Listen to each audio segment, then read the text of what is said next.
सकाळची वेळ होती. देशमुख कुटुंबाच्या घरात नेहमीप्रमाणे गडबड सुरू होती. स्वयंपाकघरातून सुमनच्या बांगड्यांचा आवाज येत होता. अंगणात आर्या शाळेची बॅग घेऊन उभी होती आणि तिचे बाबा राहुल तिच्या केसांची वेणी घालण्याचा प्रयत्न करत होते. बाबा, तुम्हाला वेणी घालताच येत नाही, आर्या हसत म्हणाली.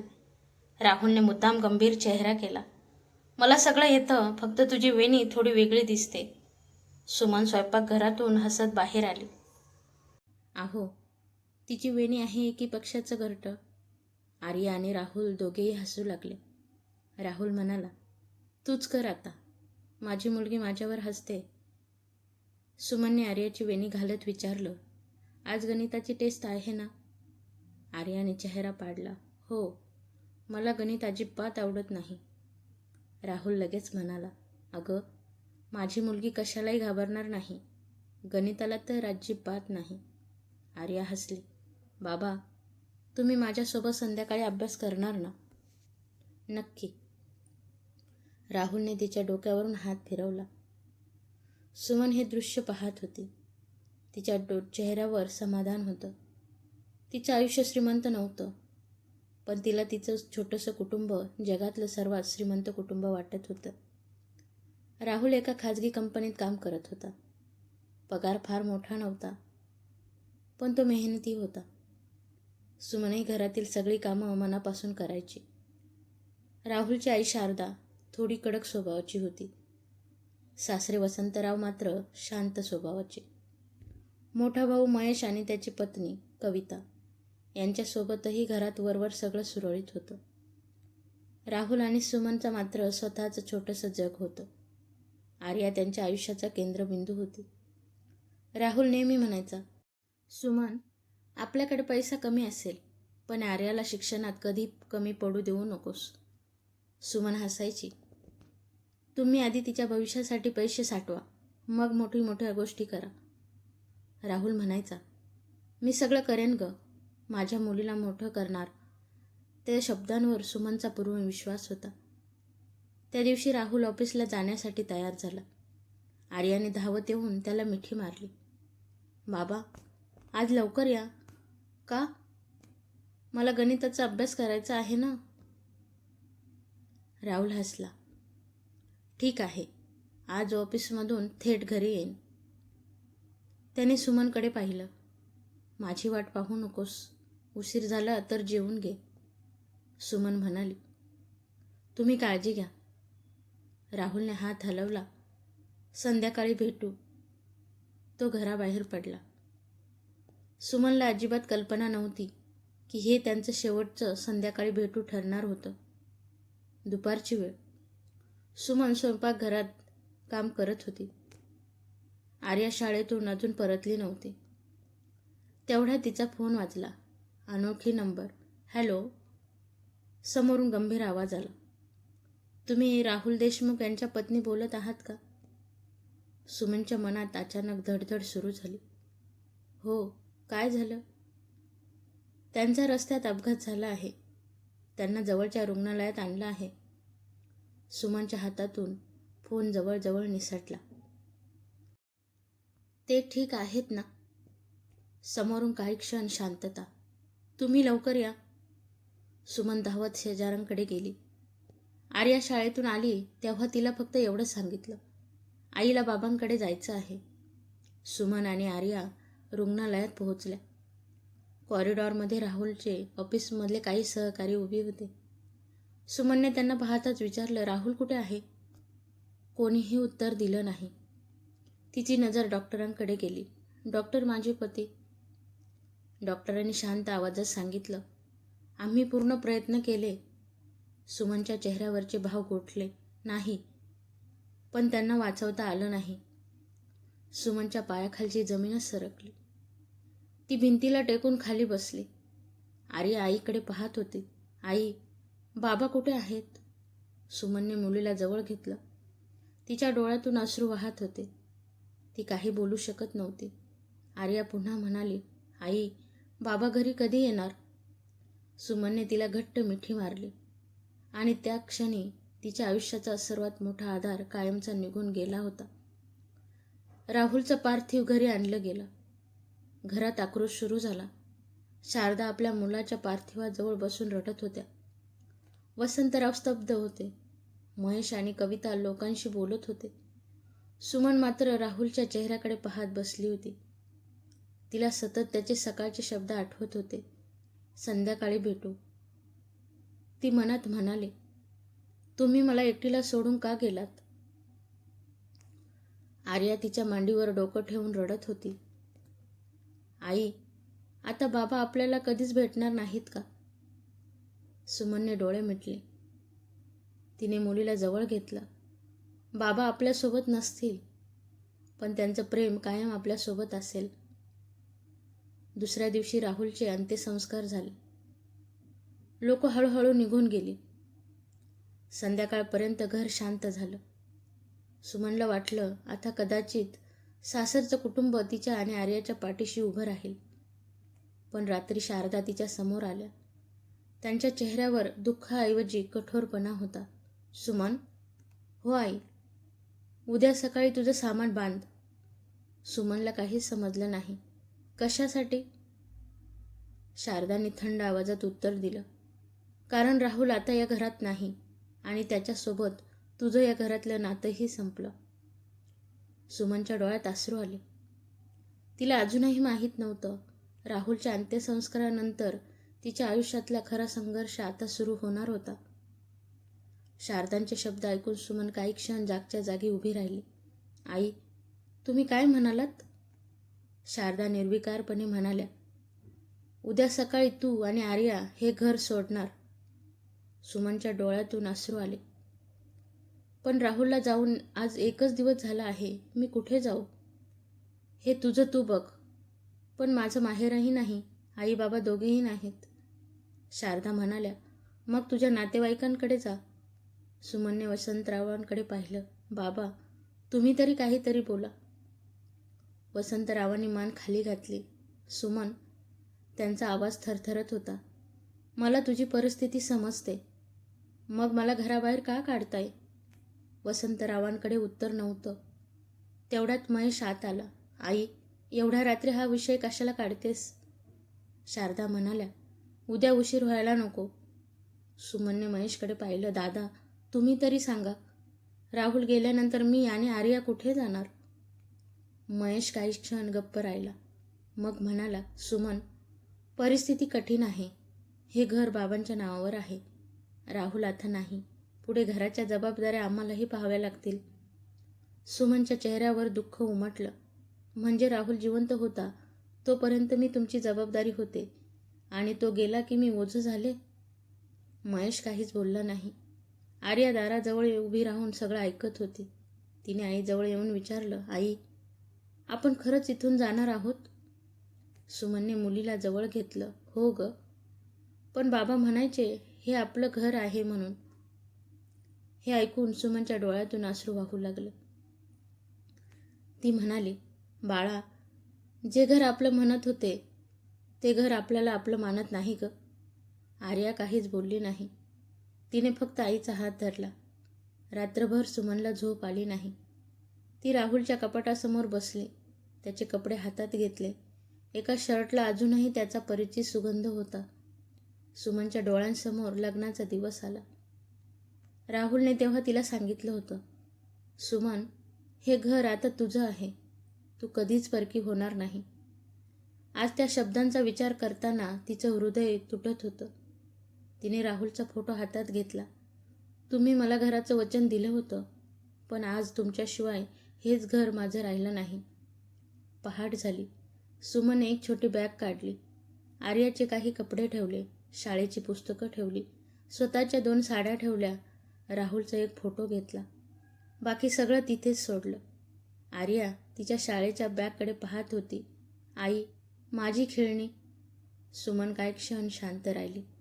सगळं घेऊन जाता येणार नाही ग बाळा. आर्याने स्वतःची आवडती बाहुली उचलली. ही तरी घेऊ का? सुमन हसली. हो, ती नक्की घे हां. घरातून बाहेर पडताना सुमनने शेवटची नजर घरावर टाकली. 10 वर्ष या घरात तिचं लग्न झालं होतं. याच अंगणात आर्याने पहिल्यांदा पाऊल टाकलं होतं. याच भिंतीमध्ये राहुलच्या हास्याचा आवाज होता आणि आज ती सगळं मागे सोडून चालली होती. वसंतराव दारात उभे होते. सुमन त्यांच्यासमोर थांबली. बाबा, मी तुमच्याकडून काही मागणार नाही. वसंतरावांच्या डोळ्यात पाणी आलं. सुमन म्हणाली, फक्त एवढं लक्षात ठेवा, राहुलची मुलगी तुमची नात आहे. वसंतरावांनी डोळे मिटले. मला माहीत आहे. सुमन म्हणाली, मग कधीतरी तिला आठवण झाली तर तिच्यासाठी हे दार बंद करू नका. वसंतराव काही बोलू शकले नाहीत. सुमन आणि आर्या घराबाहेर पडल्या.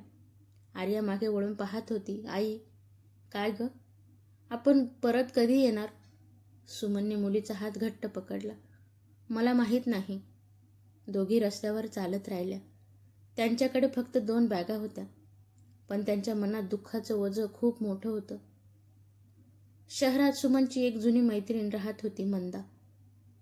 सुमनने तिला फोन केला. मंदा. सुमन, इतक्या सकाळी? सुमनचा आवाज भरून आला. मला तुझी मदत हवी आहे. मंदाला सगळं समजलं. तू लगेच माझ्याकडे ये. मंदाने तिच्या घराजवळ एक छोटी खोली मिळवून दिली. खोली लहान होती. एका कोपऱ्यात गॅस, दुसऱ्या कोपऱ्यात आर्याचं छोटंसं पलंग, भिंतीवर ओलसर डाग. पण सुमनने त्या खोलीकडे पाहून मनात म्हटलं, ही खोली छोटी आहे, पण इथे मला कुणी हाकलणार नाही. दुसऱ्या दिवशी सुमन काम शोधायला बाहेर पडली. एका घरात काम मिळालं, मग दुसऱ्या घरात, दुपारी शाळेच्या स्वयंपाकघरात काम मिळालं. दिवसभर काम करून संध्याकाळी ती घरी आली. आर्या तिची वाट पाहत होती. आई, आज खूप थकलीस? सुमन हसली. नाही ग. आर्याने आईचे हात हातात घेतले. हातांवर कामामुळे लालसर खुणा पडल्या होत्या. ती शांतपणे म्हणाली, आई, मी मोठी झाल्यावर तुला काम करू देणार नाही. सुमनने मुलीच्या कपाळावर चुंबन घेतलं. तू मोठी हो, पण माझ्यासाठी नाही. मग? स्वतःसाठी मोठी हो. आर्याने मान हलवली. त्या रात्री दोघी जमिनीवर झोपल्या. आर्या आईला बिलगून म्हणाली, आई, बाबा आपल्याला पाहत असतील का ग? सुमनच्या डोळ्यात पाणी आलं. हो. मग त्यांना माहीत आहे का आपण घरातून बाहेर आलो ते? सुमनने आकाशाकडे पाहिलं. हो, आणि त्यांना हेही माहीत आहे की आपण हार मानणार नाही. आर्या आईला मिठी मारते. सुमनच्या मनात एक नवा निर्धार जन्माला आला. तिला आता फक्त जगायचं नव्हतं. तिला आर्यासाठी असं आयुष्य उभं करायचं होतं, ज्यात तिच्या मुलीला कधीही कुणासमोर हात पसरावा लागणार नव्हता. पण दुसऱ्या दिवशी सुमनला एक अशी बातमी मिळणार होती, जी राहुलच्या मृत्यूनंतर लपलेलं आणखी एक मोठं सत्य तिच्यासमोर आणणार होतं. सुमनने नवीन खोलीत पहिली रात्र कशीबशी काढली. पहाटे 5 वाजता तिची झोप उडाली. खोलीत शांतता होती. राहुल नसल्याची जाणीव पुन्हा पुन्हा तिला एकदा मनाला चटका लावून गेली. तिने डोळे पुसले आणि उठली. आर्या अजून झोपली होती. सुमनने चहा ठेवला, डब्बा तयार केला आणि आर्याला उठवलं. आर्या, उठ बाळा, शाळेची वेळ झाली. आर्याने डोळे चोळत विचारलं, आई, आज तू कामाला जाणार? हो, आणि मी? तू शाळेत. आर्या काही क्षण शांत राहिली. आई, आपल्याकडे पैसे आहेत ना? सुमन थांबली. तिला माहीत होतं की पुढचे दिवस सोपे नसणार, पण मुलीच्या चेहऱ्यावर भीती आणायची नव्हती. ती हसून म्हणाली, आपल्याकडे मेहनत आहे, त्यामुळे आपण कधीच गरीब नसतो. आर्याला आईचं उत्तर पूर्ण समजलं नाही, पण तिने मान हलवली. त्या दिवशी सुमनला 2 घरांमध्ये काम मिळालं. पहिल्या घरात भांडी घासायची, दुसऱ्या घरात स्वयंपाक करायचा. दुपारी ती शाळेच्या स्वयंपाकघरात गेली. तिथे मुख्याध्यापिकांनी तिला पाहिलं. तुम्हाला स्वयंपाकाचा अनुभव आहे का? हो. मग उद्यापासून या. सुमनने मनात देवाचे आभार मानले. तिच्याकडे आता 3 कामं होती. शरीर थकत होतं, पण मनात एकच विचार होता, आर्याचे शिक्षण थांबता कामा नये. संध्याकाळी सुमन घरी परतली तेव्हा आर्या दारात उभी होती. आई, काय झालं? आज शाळेत फीची नोटीस दिली. सुमन काही क्षण शांत झाली. किती? आर्याने रक्कम सांगितली. सुमनच्या चेहऱ्यावर चिंता उमटली. या महिन्याचं भाडं, घर खर्च आणि शाळेची फी सगळं एकत्र करणं कठीण होतं. आर्याने आईकडे पाहिलं. आई, फी उशिरा भरली तरी चालेल, मी मॅडमना सांगते. सुमनने तिच्या डोक्यावर हात ठेवला. नाही बाळा, पण तुझ्या शिक्षणासाठी तू कुणासमोरही कमी पडणार नाहीस. त्या रात्री सुमनने स्वतःचं एकमेव सोन्याचं मंगळसूत्र हातात घेतलं. राहुलने लग्नाच्या वेळी तिच्या गळ्यात बांधलेलं होतं. तिने ते खूप वेळा हातात धरून ठेवलं. डोळ्यात अश्रू आले. राहुल, हे विकावं लागेल असं कधी वाटलं नव्हतं. पण दुसऱ्या दिवशी तिने ते गहाण ठेवलं. आर्याची फी भरली. शाळेतून परतताना आर्याला आईने सांगितलं नाही की तिच्यासाठी आईने स्वतःची शेवटची मौल्यवान वस्तू गहाण ठेवली आहे. काही दिवसांनी सुमनला एक फोन आला. समोरून राहुलचा जुना मित्र संदीप बोलत होता. सुमन, मला तुझ्याशी महत्त्वाचं बोलायचं आहे. काय झालं? राहुलच्या ऑफिसमध्ये त्याची काही कागदपत्रं आहेत. सुमनच्या मनात धडकी भरली. कसली कागदपत्रं? मला नेमकं माहीत नाही, पण राहुलने ती माझ्याकडे ठेवली होती. सुमन थोडी गोंधळली. मग मला आताच का सांगताय? संदीप काही क्षण शांत राहिला. कारण राहुलच्या मृत्यूनंतर घरात खूप गोंधळ झाला. मला वाटलं आधी परिस्थिती शांत होऊ दे. सुमनने विचारलं, त्या कागदपत्रांमध्ये काय आहे? हे मला माहीत नाही, पण एक गोष्ट नक्की, राहुलने ती कागदपत्रं खूप जपून ठेवली होती. सुमन दुसऱ्या दिवशी संदीपला भेटायला गेले. संदीपने एक फाईल तिच्या हातात दिली. ही राहुलने मला काही महिन्यांपूर्वी दिली होती. सुमनने फाईल उघडली. त्यात राहुलच्या काही बँक कागदपत्रांच्या प्रती होत्या. आणखी काही विम्याशी संबंधित कागद होते. सुमनला एक गोष्ट पाहून धक्का बसला. राहुलने आर्याच्या नावावर शिक्षणासाठी एक आर्थिक योजना सुरू केली होती. सुमनच्या डोळ्यात अश्रू आले. त्याने मला याबद्दल कधीच सांगितलं नाही. संदीप म्हणाला. तो म्हणायचा, माझ्या मुलीच्या भविष्याची काळजी मला आहे.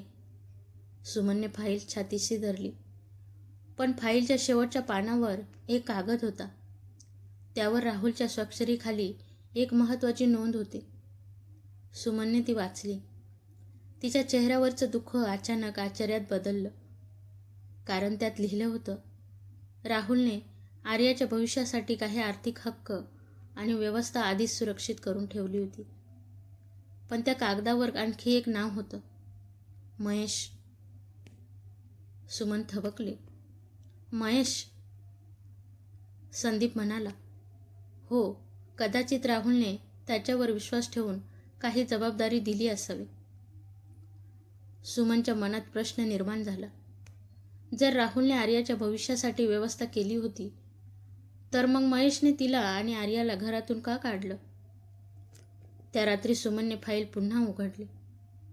राहुलच्या स्वाक्षरीकडे पाहत ती म्हणाली, तुम्ही माझ्यासाठी काहीतरी करून ठेवलं होतं, पण मला त्याची माहितीही नव्हती. आर्या आईजवळ बसली. काय झालं? सुमनने फाईल बंद केली. काही नाही ग. पण तिच्या मनात एक विचार सतत फिरत होता. राहुलच्या मृत्यूनंतर तिला घरातून बाहेर काढणं हा फक्त संपत्तीचा प्रश्न होता का? की कोणीतरी राहुलने मागं ठेवलेलं सत्य तिच्यापासून लपवत होतं?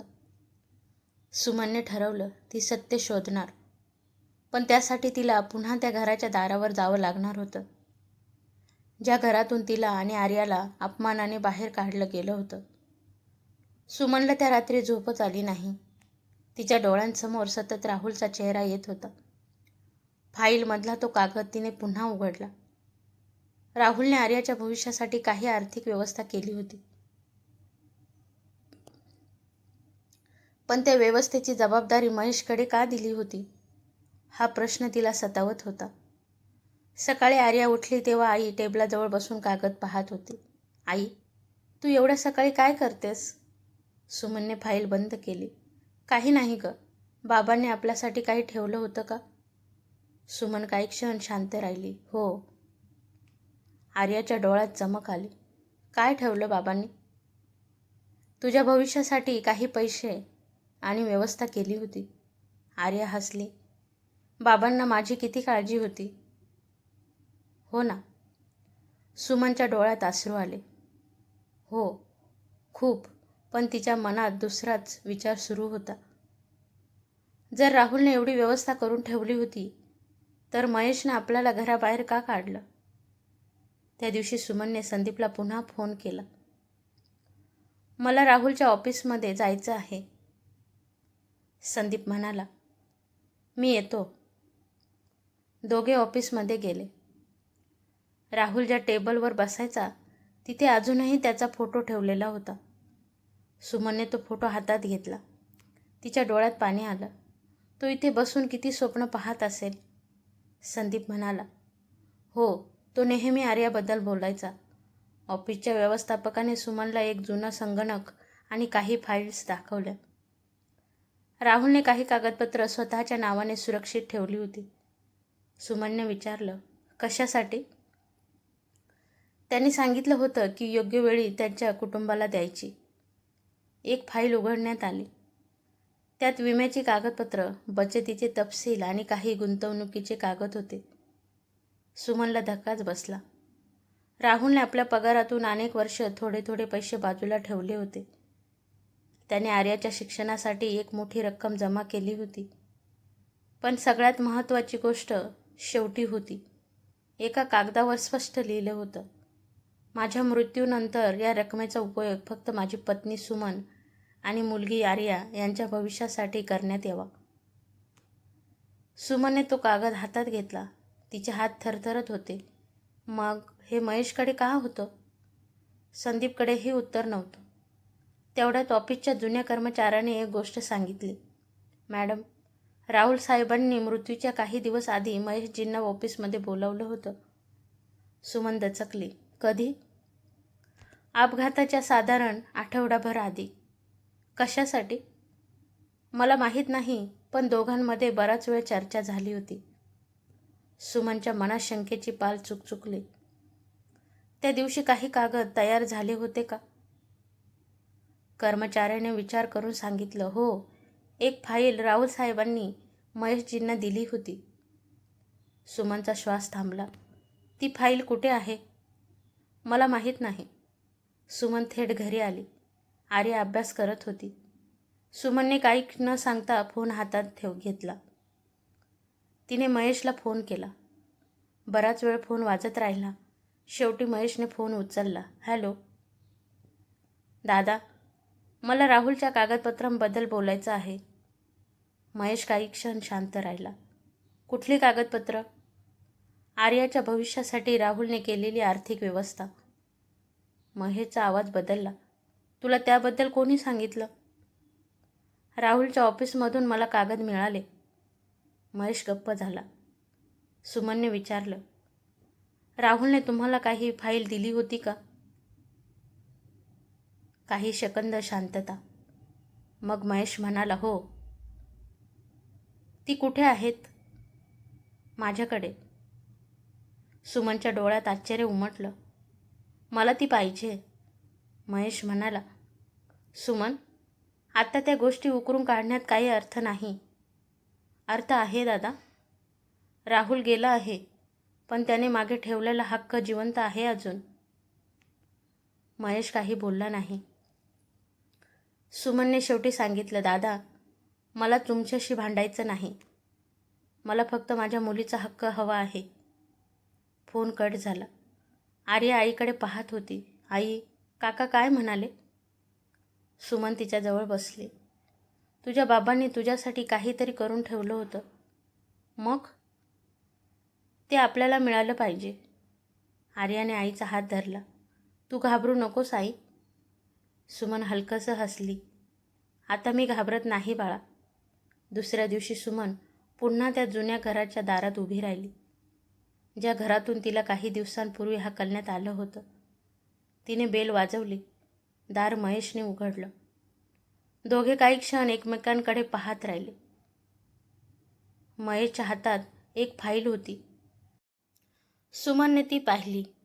हीच ना? महेशने मान खाली घातली. हो. सुमनने फाईल हातात घेतली. ती उघडणार इतक्यात महेश म्हणाला, सुमन, हे कागद फक्त पैशाबद्दल नाहीत. सुमन थांबली. मग? महेशने हळू आवाजात सांगितलं, राहुलने मृत्यूच्या काही दिवस आधी मला एक अशी गोष्ट सांगितली होती जी मी तुला सांगण्याची हिंमत केली नाही. सुमनच्या चेहऱ्यावर चिंता उमटली. कोणती गोष्ट दादा? महेशने फाईल तिच्या हातात दिली. ती वाचल्यावर तुला कदाचित माझ्यावर आणखी राग येईल.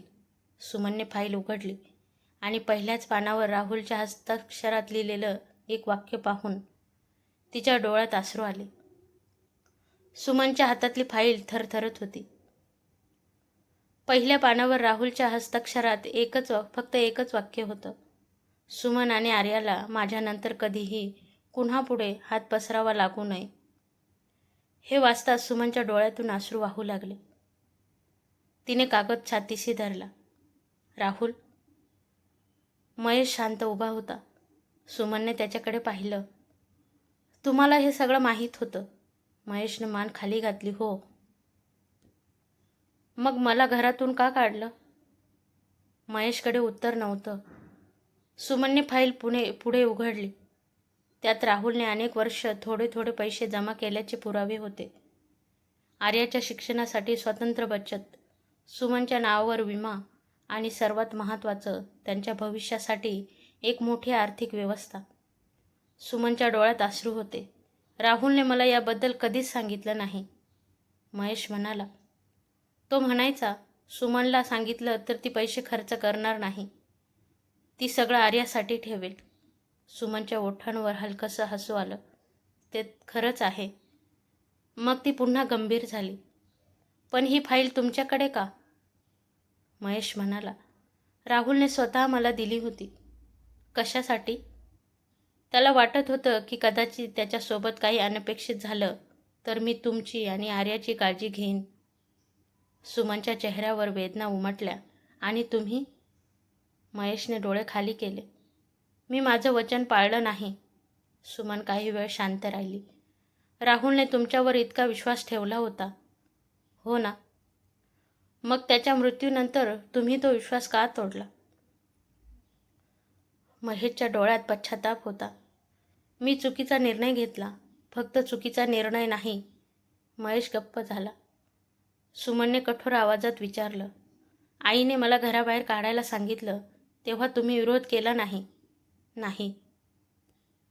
माझ्या मुलीच्या भविष्याचा विचार केला नाही तुम्ही? महेशने मान खाली घातली. नाही. मग आज मला काय सांगणार? महेश म्हणाला, मी त्यावेळी घराच्या मालमत्तेचा विचार केला. मला भीती होती की तुझ्या आणि आर्याच्या नावावर सगळं गेलं तर माझ्या कुटुंबासाठी काही उरणार नाही. सुमन काही क्षण त्याच्याकडे पाहत राहिली. म्हणजे राहुलचा विश्वास आणि आर्याचं भविष्य तुमच्या स्वार्थापेक्षा कमी होतं तर? महेशच्या डोळ्यात अश्रू आले. हो, आणि हीच माझी सर्वात मोठी चूक होती. सुमनने फाईल बंद केली. मला हे कागद घेऊन जायचे आहेत. महेश म्हणाला, हो, नक्कीच. ती दाराकडे वळाली. पण अचानक महेश म्हणाला, सुमन थांब. ती वळली. आणखी एक गोष्ट आहे. काय? महेशने कपाटातून एक जुना कागद काढला. हा राहुलने मला शेवटच्या भेटीत दिला होता. सुमनने तो कागद घेतला. त्यावर राहुलने लिहिलेलं होतं, माझ्या कुटुंबात कधीही पैशामुळे भांडण होऊ नये. आर्या आणि सुमनचा हक्क सुरक्षित ठेवावा. सुमनच्या डोळ्यातून अश्रू वाहू लागले. त्याला सगळं आधीच कळलं होतं का? महेश म्हणाला, कदाचित त्याला फक्त भीती होती की त्याच्या अनुपस्थित नात्यांमध्ये पैसा येईल. सुमनने शांतपणे उत्तर दिलं. त्याची भीती खरी ठरली. सुमन फाईल घेऊन घरी आली. आर्या तिची वाट पाहत होती. आई, काय झालं? सुमनने फाईल तिच्या समोर ठेवली. तुझ्या बाबांनी तुझ्यासाठी खूप काही करून ठेवलं होतं. आर्याने कागद पाहिले. तिच्या डोळ्यात अश्रू आले. बाबा खरंच माझ्यासाठी इतका विचार करायचे? हो. मग त्यांनी मला सांगितलं का नाही? सुमन म्हणाली. कदाचित त्यांना वाटत होतं की तू अजून लहान आहेस. आर्या काही क्षण शांत राहिली. मग म्हणाली, आई हे पैसे मला नकोत. सुमन आश्चर्याने तिच्याकडे पाहू लागली. का ग? कारण बाबा मला पैसे देऊन मोठं व्हायला सांगत नव्हते. ते मला शिकायला सांगायचे. सुमनने मुलीला मिठी मारली. तू माझ्या राहुलचीच मुलगी आहेस. त्या दिवसापासून सुमनने ठरवलं आर्याचं शिक्षण कोणत्याही परिस्थितीत थांबणार नाही. तिने आणखी मेहनत सुरू केली. दिवसाचे तास वाढले. आर्यानेही आईला मदत करण्यासाठी घरातील छोटी कामं स्वतःकडे घेतली. दोघींचं नातं आणखी घट्ट होत गेलं. काही वर्षांनी आर्याने 10वी उत्तम गुणांनी पास केले. 12वीतही तिने उत्कृष्ट कामगिरी केली. तिला मोठ्या शहरात शिक्षणाची संधी मिळाली. पण फी खूप होती. सुमन पुन्हा चिंतेत पडली. आर्या म्हणाली, आई बाबांनी ठेवलेले पैसे आहेत ना? सुमन म्हणाली, हो, पण ते तुझ्या भविष्यासाठी. आपण ते योग्य प्रकारे वापरूया. आर्या म्हणाली, मला फक्त एक गोष्ट हवी. काय ग? तू माझ्यासोबत राहावी. सुमन हसली. मी कुठे जाणार आहे? आर्या शहरात शिकायला गेली. सुमन एकटी राहू लागली. दररोज रात्री दोघी फोनवर बोलायच्या. आई आज कॉलेजमध्ये.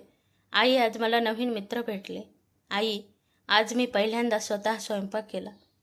सुमन प्रत्येक गोष्ट ऐकून हसायची. पण एका रात्री आर्याने गंभीर आवाजात विचारलं, आई काय ग? आपल्याला घरातून का काढलं होतं? सुमन काही क्षण शांत झाली. तुला हे कुणी सांगितलं? मला आठवतंय. सुमनच्या डोळ्यात पाणी आलं. त्या गोष्टी आता मागे राहिल्या बाळा, आर्या म्हणाली. पण मला सगळं समजून घ्यायचं आहे. सुमन म्हणाली, एक दिवस तुला सगळं सांगेन. तिला तेव्हा माहीत नव्हतं 10 वर्षानंतर आर्याचं आयुष्य इतकं बदलणार होतं की ज्या घराने त्यांना बाहेर काढलं होतं त्याच घरातील लोक पुन्हा त्यांच्यासमोर येणार होते.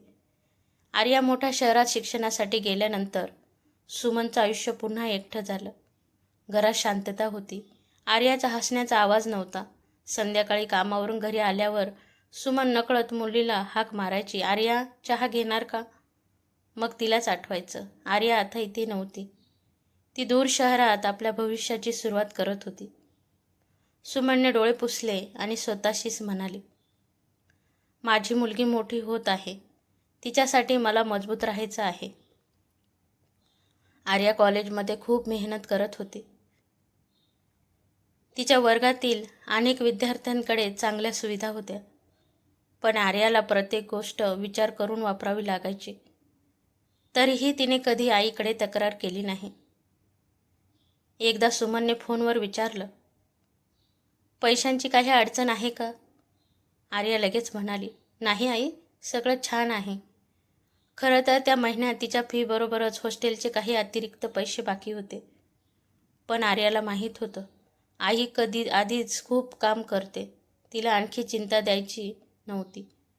एका दिवशी कॉलेजमध्ये आर्याची एका प्राध्यापकांशी भेट झाली. त्यांनी तिच्या प्रोजेक्टचं कौतुक केलं. तुझ्यात नेतृत्व करण्याची क्षमता आहे. आर्या हसली. सर, मला स्वतःचा व्यवसाय सुरू करायचा आहे. कशाचा? महिलांसाठी घरगुती उत्पादनांचा. प्राध्यापकांनी तिला प्रोत्साहन दिलं. लहान सुरुवात कर, पण सातत्य ठेव. आर्याने तो सल्ला मनात ठेवला. कॉलेज संपल्यानंतर तिला एका मोठ्या कंपनीत नोकरी मिळाली. पहिला पगार मिळाल्यावर तिने तो संपूर्ण पगार आईच्या हातात ठेवला. सुमनने आश्चर्याने विचारलं, हे काय ग? माझा पहिला पगार आई? माझ्यासाठी? हो. सुमनने पैसे परत तिच्या हातात दिले. मला नकोत. का? तू स्वतःसाठी काहीतरी घे. आर्या हसली. आई, माझ्यासाठी तू आयुष्यभर सगळं सोडलंस. हा पहिला पगार तुझा आहे. सुमनच्या डोळ्यात पाणी आलं. मला पैशापेक्षा तुझं यश मोठं वाटतं का? काही महिन्यांनी आर्याने नोकरीसोबत छोटा व्यवसाय सुरू केला. सुरुवातीला फक्त काही ग्राहक होते. कधी ऑर्डर मिळायची, कधी नाही. कधी माल विकला जायचा नाही, कधी नुकसान व्हायचं.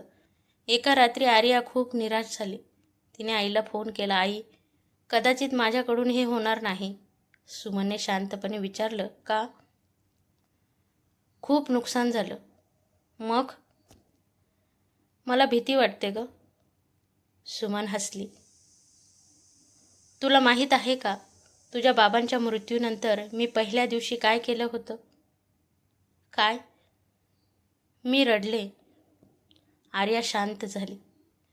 मग दुसऱ्या दिवशी पुन्हा रडले. तिसऱ्या दिवशी पुन्हा. सुमन म्हणाली.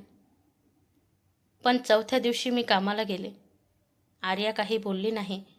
सुमन पुढे म्हणाली, रडायला हरकत नाही, घाबरायलाही हरकत नाही, पण तिथेच थांबायचं नाही. आर्याच्या चेहऱ्यावर पुन्हा आत्मविश्वास आला. आर्याने व्यवसाय पुन्हा उभा केला. हळूहळू ग्राहक वाढले. एका छोट्या खोलीतून सुरू झालेलं काम मोठ्या कार्यालयापर्यंत पोहोचलं. काही वर्षात तिच्या कंपनीत अनेक महिला काम करू लागल्या. आर्या आता फक्त यशस्वी नव्हती, ती इतर महिलांसाठी संधी निर्माण करत होती. सुमन दुरून हे सगळं पाहत होती. तिला राहुलची आठवण यायची. तुमची मुलगी मोठी झाली, पण त्या काळात देशमुख कुटुंबात परिस्थिती बदलली होती. वसंतराव वृद्ध झाले होते. शारदांना आपल्या चुकीची जाणीव होऊ लागली होती. एकदा त्यांनी महेशला विचारलं, सुमन आता कुठे आहे? महेश म्हणाला, माहीत नाही. आणि आर्या? ती मोठ्या शहरात नोकरी करते म्हणे. शारदा काही क्षण शांत राहिल्या. आपण त्या मुलीवर अन्याय केला. महेशने नजर खाली केली. हो, सुमनला घरातून काढताना मला वाटत होतं की ती काहीच करू शकणार नाही. महेश म्हणाला, पण तिने स्वतःला उभं केलं. शारदा हळू आवाजात म्हणाल्या, कधी कधी आपण एखाद्याला कमजोर समजून त्याला खाली खेचतो आणि तोच माणूस आपल्यापेक्षा कितीतरी उंच उभा राहतो. दरम्यान आर्याच्या कंपनीला एका मोठ्या प्रकल्पाची संधी मिळाली. या प्रकल्पासाठी मोठ्या व्यावसायिक गटासोबत करार होणार होता. आर्याला त्या कंपनीच्या मुख्य कार्यालयात बोलवण्यात आलं. ती बैठकीसाठी गेली. समोरच्या टेबलावर काही कागद ठेवले होते. आर्याने कागद पाहिले. कंपनीचं नाव वाचताच तिच्या चेहऱ्यावर आश्चर्य उमटलं. ते नाव होतं देशमुख इंडस्ट्रीज. आर्या काही क्षण स्तब्ध झाली. तिच्या मनात 10 वर्षापूर्वीचं घर उभं राहिलं. तीच जागा, तेच लोक आणि तिच्या आईला घराबाहेर काढणारा तो काळ. आर्याने मनात विचार केला, काय हा फक्त योगायोग आहे? तिला अजून माहीत नव्हतं की या व्यावसायिक बैठकीमुळे 10 वर्षानंतर सुमन पुन्हा त्या घरासमोर उभी राहणार होती. आर्याच्या हातात देशमुख इंडस्ट्रीजची फाईल होती. ती काही क्षण त्या नावाकडे पाहतच राहिली. देशमुख इंडस्ट्रीज ही फक्त एका कंपनीचं नाव नव्हतं. या नावाशी तिच्या आयुष्यातल्या सर्वात वेदनादायक आठवणी जोडलेल्या होत्या. 10 वर्षापूर्वी याच देशमुख कुटुंबाने तिच्या आईला आणि तिला घराबाहेर काढलं होतं. आता त्याच कुटुंबाची कंपनी तिच्यासमोर व्यावसायिक भागीदारीचा प्रस्ताव घेऊन उभी होती. बैठक सुरू झाली. समोर कंपनीचे काही अधिकारी बसले होते. आर्याने शांतपणे सगळं ऐकलं. एका अधिकाऱ्याने सांगितलं, तुमच्या कंपनीने गेल्या काही वर्षात खूप चांगली प्रगती केली आहे. आम्हाला तुमच्यासोबत दीर्घकालीन करार करायचा आहे. आर्या म्हणाली, प्रकल्प चांगला आहे, पण अंतिम निर्णय घेण्यापूर्वी मला कंपनीच्या व्यवस्थापनाशी प्रत्यक्ष भेटायचे आहे. अधिकारी म्हणाला, नक्की? कोण भेटणार आहे? महेश देशमुख. आर्याच्या चेहऱ्यावरचे भाव बदलले. महेश? तिच्या लहानपणीचा काका. तोच काका ज्याने तिच्या आईला घर सोडताना थांबवलं नव्हतं. आर्या काही क्षण शांत राहिली. ठीक आहे. संध्याकाळी ती घरी आली. सुमन स्वयंपाक करत होती. आर्याने बॅग ठेवली. आई, काय झालं? आज मला एका कंपनीचा प्रस्ताव आला. छान. मग? कंपनीचं नाव देशमुख इंडस्ट्रीज आहे. सुमनच्या हातातला चमचा खाली पडला. ती काही क्षण निश्चल उभी राहिली. काय म्हणालीस? देशमुख इंडस्ट्रीज. सुमनने हळू आवाजात विचारलं. महेशची कंपनी. आर्याने मान हलवली. हो. घरात काही क्षण शांतता पसरली. आर्या आईजवळ आली. आई, मला तो करार स्वीकारायचा की नाही हे समजत नाही. सुमन म्हणाली, तुझ्या निर्णयात माझा भूतकाळ आड येऊ देऊ नकोस. पण त्यांनी तुझ्यासोबत जे केलं ते त्यांनी केलं. तू तुझं आयुष्य त्यांच्या चुकीवर ठरवू नकोस. आर्या आईकडे पाहत राहिली. सुमन पुढे म्हणाली, जर व्यवसायासाठी त्यांच्यासोबत काम करणं योग्य असेल तर कर, पण स्वतःचा सन्मान सोडून नाही. आर्याने आईचा हात धरला. तू माझ्यासोबत येशील? सुमन काही क्षण शांत राहिली. 10 वर्षानंतर पुन्हा त्या घरात पाऊल ठेवण्याची कल्पनाच तिच्या मनाला हादरवून गेली. पण तिने हळूच मान हलवली. हो, येईन ना. 2 दिवसांनी आर्या आणि सुमन देशमुख इंडस्ट्रीजच्या मुख्य कार्यालयात पोहोचल्या. मोठी इमारत, भव्य प्रवेशद्वार, कर्मचारी धावत होते. आर्या आत्मविश्वासाने चालत होती. सुमन मात्र शांत होती.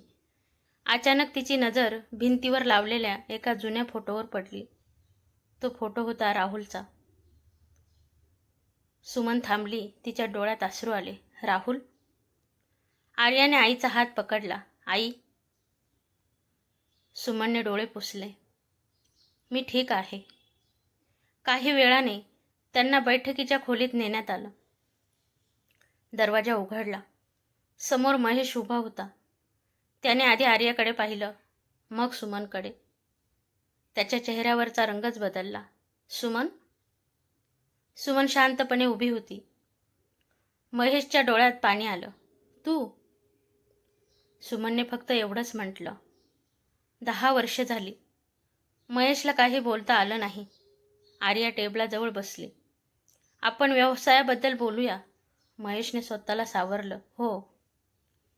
बैठक सुरू झाली. काही वेळ व्यवसायावर चर्चा झाली.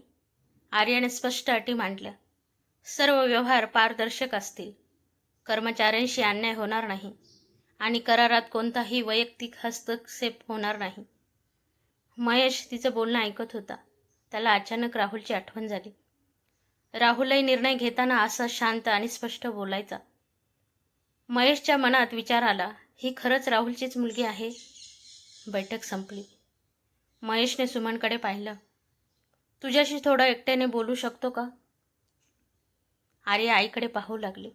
सुमनने मान हलवली. आर्या बाहेर गेली. महेश काही क्षण गप्प राहिला. मग म्हणाला, सुमन, मी तुझ्याकडे माफी मागायला पण शब्द कमी पडतात.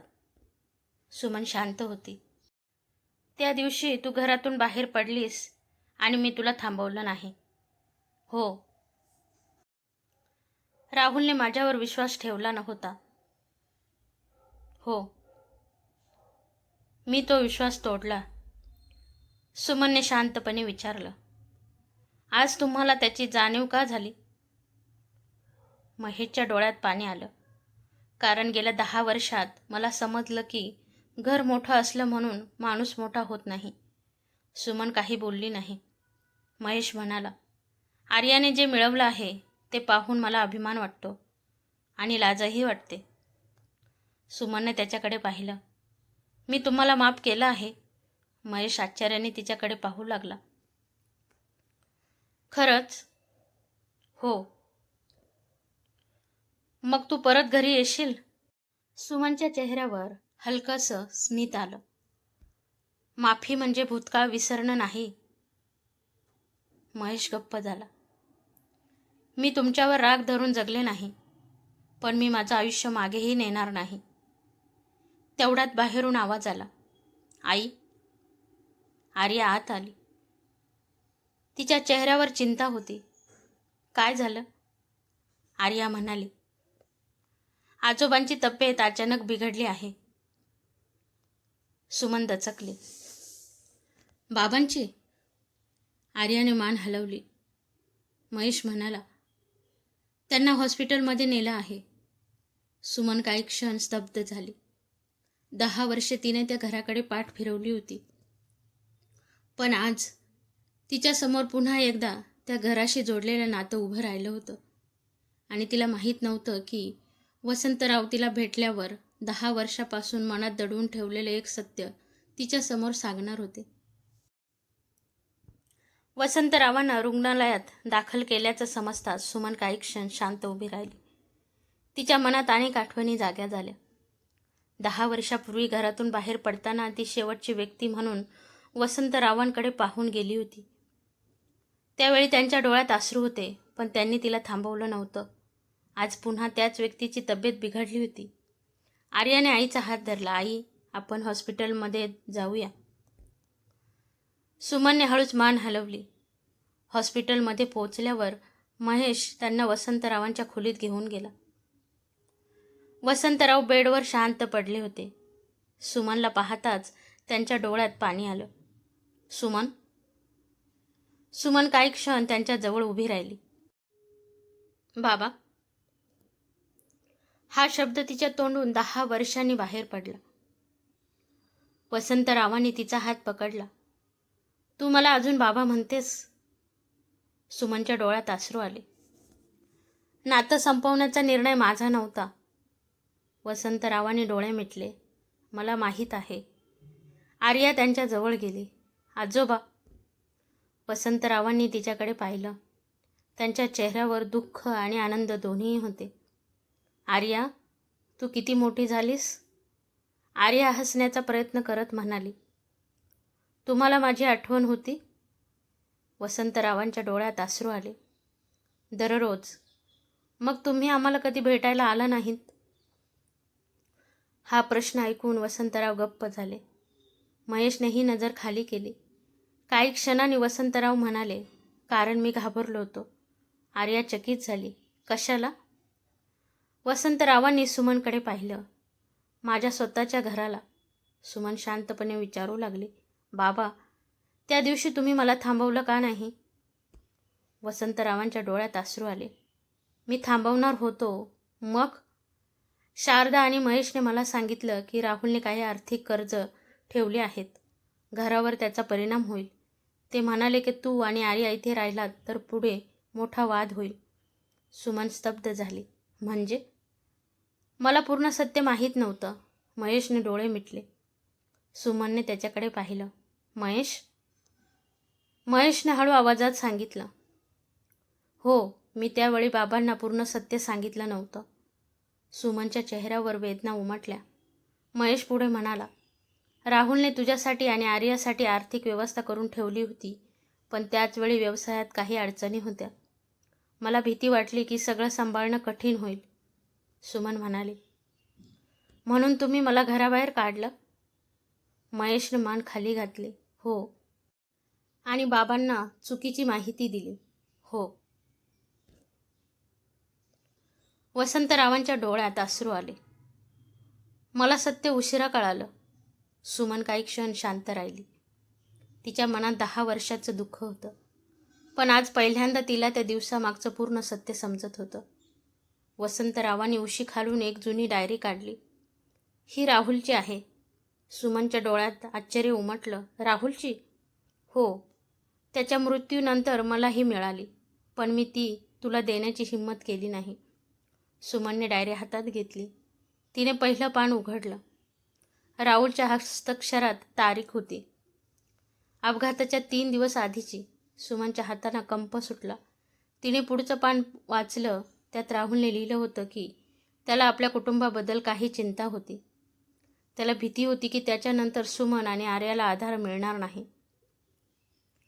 आणि म्हणूनच त्याने एक ठाम निर्णय घेतला होता. सुमनला स्वतःच्या पायावर उभं करण्याचं. डायरीच्या शेवटच्या पानावर राहुलने एक वाक्य लिहिलं होतं. जर मी नसलो तर सुमनला माझ्या नावाने जगू देऊ नका. तिला तिच्या स्वतःच्या नावाने उभं राहू द्या. सुमनच्या डोळ्यातून अश्रू वाहू लागले. ती डायरी छातीशी धरून म्हणाले, राहुलला माझ्यावर किती विश्वास होता. आर्या आईला मिठी मारते. वसंतराव म्हणाले, सुमन, मी तुला एक विनंती करू शकतो का? काय? मला माझ्या चुकीची शिक्षा मिळाली आहे, पण आयुष्याच्या शेवटी मला माझी नात आणि तू माझ्याजवळ हवी आहात. सुमन शांत राहिली. तिने आर्याकडे पाहिलं. आर्याने तिचा हात धरला. आई. सुमनने दीर्घ श्वास घेतला. मी तुमच्यावर राग धरत नाही बाबा. वसंतरावांच्या डोळ्यात अश्रू आले. मग? पण गेलेली 10 वर्ष परत येणार नाहीत. मला माहीत आहे. म्हणून आता जे उरलं आहे ते चुकीच्या अहंकारात वाया घालवू नका. वसंतरावांनी तिचा हात घट्ट धरला. वचन देतो. त्या रात्री सुमन आणि आर्या हॉस्पिटलमधून बाहेर पडल्या.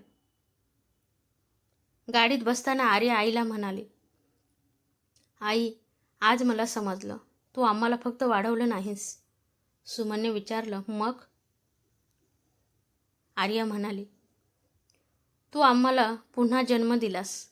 सुमन हसली, पण तिच्या मनात अजून एक प्रश्न होताच. राहुलच्या डायरीत लिहिलेले स्वतःच्या नावाने उभं राहण्याचं स्वप्न ती खरंच पूर्ण करू शकते का? आणि त्या प्रश्नाचं उत्तर तिच्या आयुष्यातील पुढच्या मोठ्या निर्णयात लपलेलं होतं. उर्वरित भाग उद्याच्या व्हिडिओमध्ये. धन्यवाद.